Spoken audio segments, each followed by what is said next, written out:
Hello ladies and gents, I got something new for you today. This is a game called Factorio. It's still in, I think it's still in alpha actually, and it's not on Steam yet, but it will be soon. It's only, I think it's like $15 or something. Anyway, basically it's a survival game, but it's a bit different from the other ones that you may have played. It's an isometric view similar to, I say it's isometric, it's a top-down view similar to Age of Empires if you ever played that. And your goal is, well, as it says here, it's a Factorio for you player. Your task is to launch a rocket to explore space. Do this by constructing a rocket silo and launching a rocket with a satellite. You will need to research advanced technologies in order to unlock the rocket silo. Start small, work your way up with automation, and don't forget to protect yourself from the natives. So, you play the part of this little engineer guy, and basically you have to find resources. So this is copper, and then if you see on the map there, oh, there you go, that's a good way of looking at it. That's iron, coal, stone, and oil.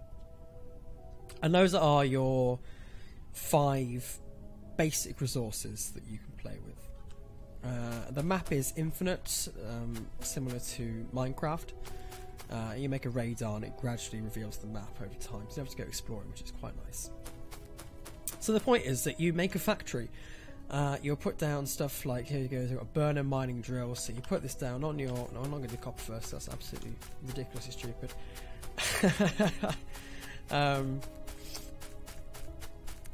I'm going to do iron first. So yeah, you put down your drills and stuff like that, and then you've got a furnace. You know, in regards to, oh my gosh, it's really loud. Okay, that's better.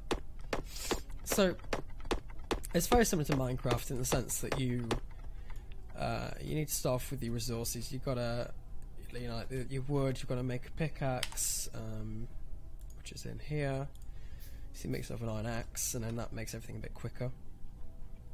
And the goal's the same. You know, you're mining more resources, and then you're turning them into better resources to ultimately make better things.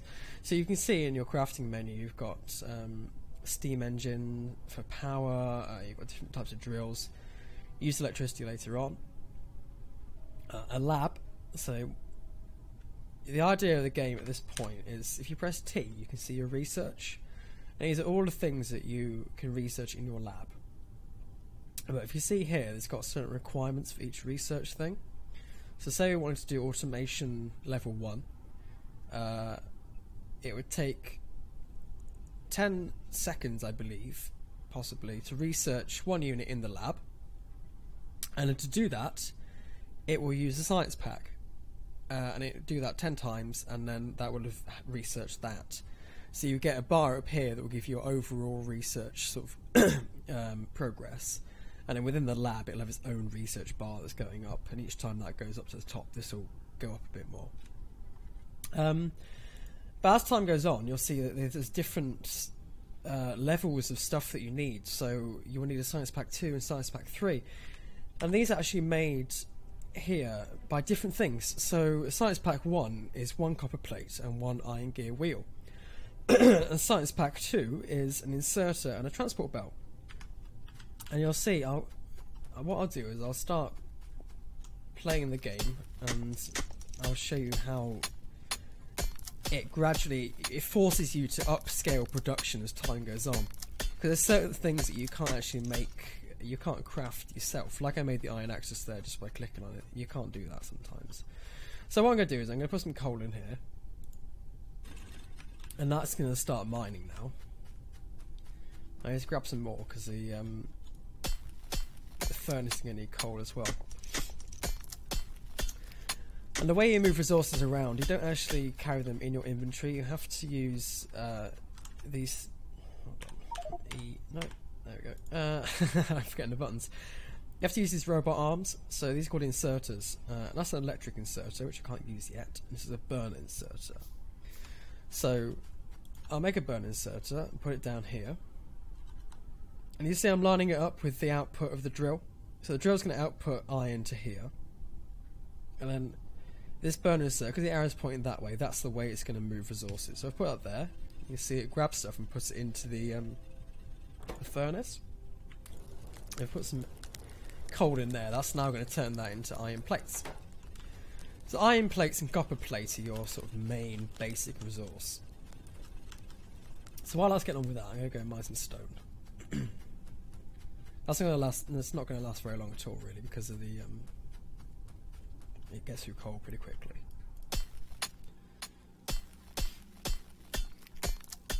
So what I can do here is I can make more furnaces out of this stone.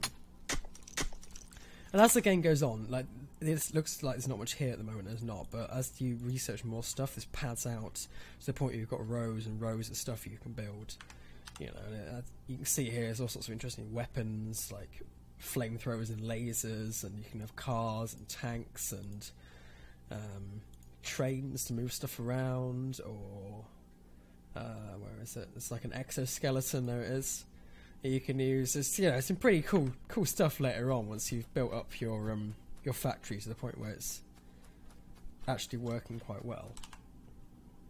So what I'm going to do is put I need some iron plates to make another burner drill. So I'm going to grab those from there. And you can see that everything is made out of components. So this burner drill is made out of 3 iron gear wheels, a stone furnace, and 3 iron plate. Now you can make them all separately. You know, you can make your gear wheels in there, you can make your furnace here, or you can just click it, and if you've got the necessary raw materials to make all of the components for it, it will make it for you, which is quite nice. You can see at the bottom there of this tooltip it says total raw, so you need 5 stone and 9 iron plates to make that, basically. And you can see down here now it's going to start making these things for us. So it's quite a nice time-saving feature. Rather than making all these separate things, you know, separately, you can just click on it and it'll do it all for you, which is really nice, I think. I'm going to grab another one of these. Put it there.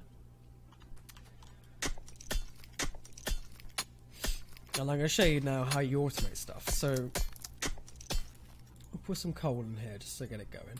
This is mining coal and it takes coal. It's a bit ironic, but there we go. I need some more iron plates, which I can grab from there. I got some mods on this, but this is pretty much what vanilla looks like, so don't worry about that. I use these things called transport belts to move everything about. So if you put that there, you see they'll start moving them around. And what you'll end up with is, you know, hundreds of these belts taking resources all over the place, and it'll be making components and assemblers, and it'll be churning those out into different assemblers and making things that you need. And the way that the game requires more and more complex things over time forces you to upscale production and to automate stuff, because if you don't, it just takes so long to make anything. And it's quite a nice... It feels like a really natural way of progressing the game.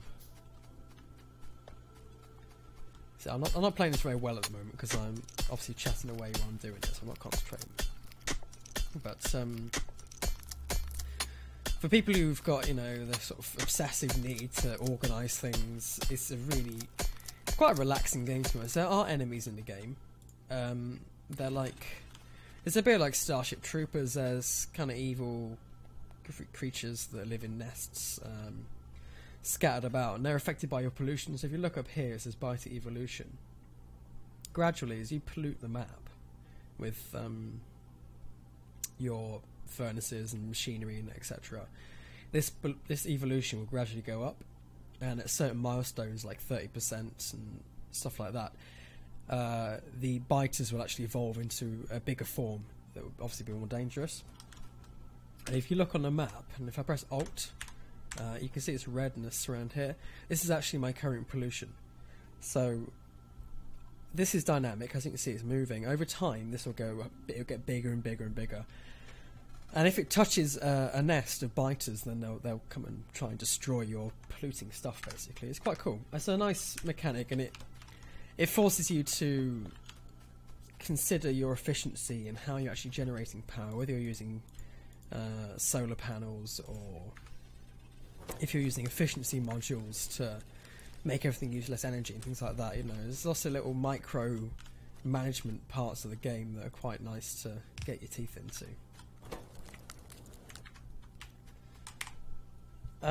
And the developers are really good at updates. There's constantly updates coming out. You have to, when you get the game, you've got to sign up for it, and it will give you updates on the fly, basically, as your every time you open the game. What I'm trying to do is just get this conveyor belt down to the other furnace. But I'm getting thwarted by my lack of coal at the moment. There we go. So over time you get better and better components for different machinery. So the stone furnace, then you'll get like a bigger, I can't remember what it's called now. It's like a steel furnace, I think. It still takes coal, but it works a lot quicker. And then you get an electric furnace, which obviously is powered by electricity, and you get a lot less pollution from that. But you have to research all these things to get it working. So there's quite a bit of micromanagement in deciding what you're going to research next, what you're going to use the resources on, and planning ahead quite far to see how you're going to reach your goal, really. So now that's going across there. This is actually a 2D game. It looks 3D, but it's not. As far as I can tell, it's actually on a 2D plane. So although here it looks like there's two gaps between the furnace and the conveyor belt, there's actually only one. Right, I need to... Oh, let's get rid of that. So I can put a burner there, and that'll start moving coal into the furnace. So that's automated now.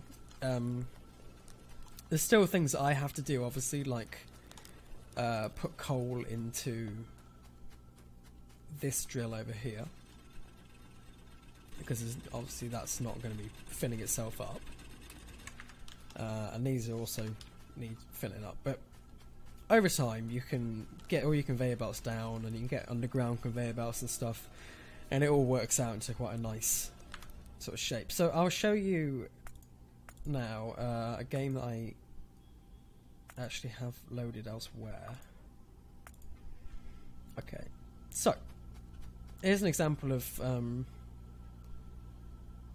let's not do this one actually, hold on. This is not the map I'm looking for. Let's go for this one. There we go. Okay, so this is a map that I've been working on with my girlfriend.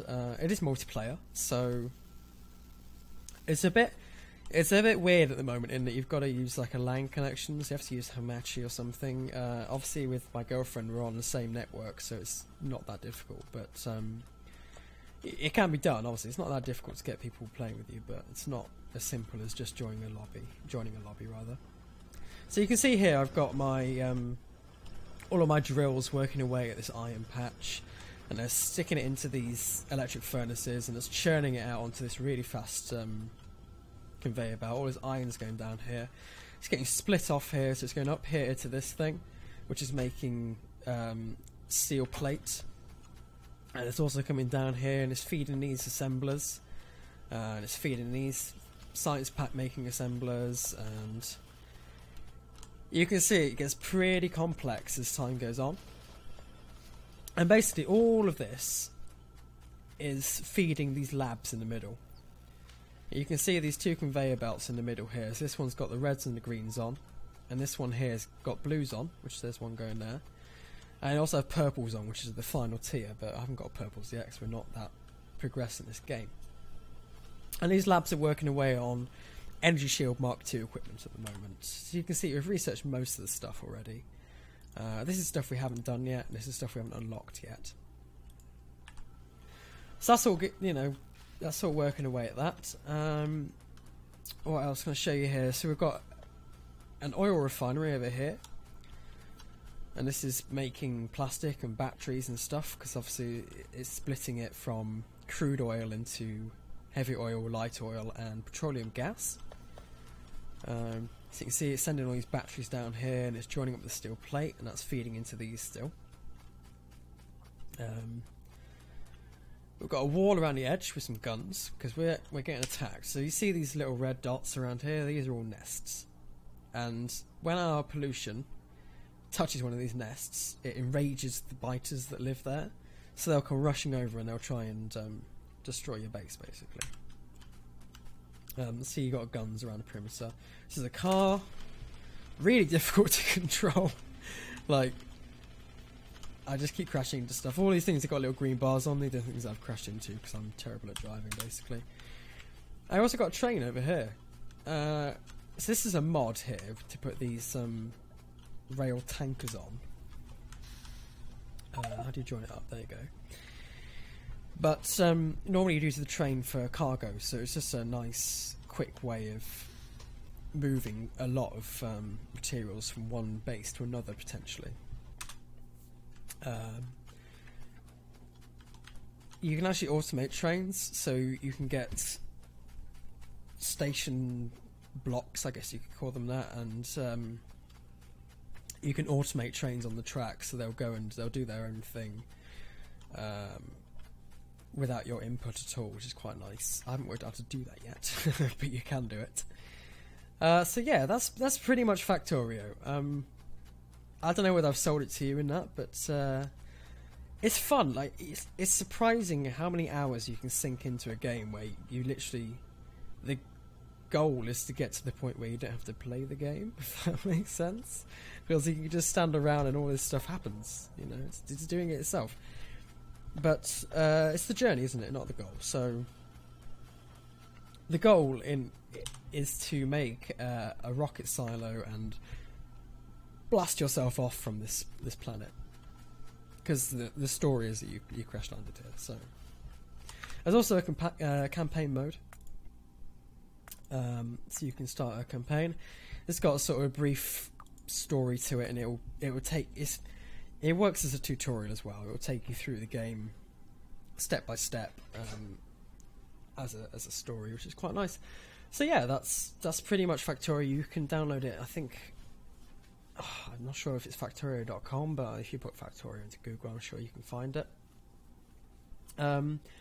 If you want me to do a series on this, let me know, and I will. I don't intend to at the moment, because I think it would probably be quite boring just watching me put together conveyor belts all day.